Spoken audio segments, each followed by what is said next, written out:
इस वीडियो में हम अपने रियलमी फ़ोन में जो लो वॉइस प्रॉब्लम आता है उसे सॉल्व करेंगे। इसके लिए अपने मोबाइल की सेटिंग में जाना है। अभी नीचे आना है। यहाँ पर एडिशनल सेटिंग पे टैप करना है।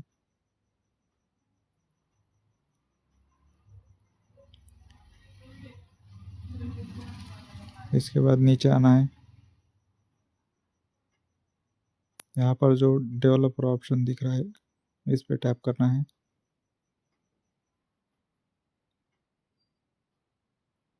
अभी नीचे आना है और नीचे आना है।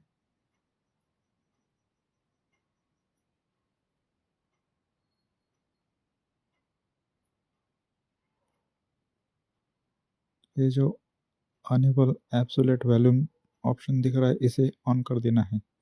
आपका Realme low voice problem solve हो जाएगा।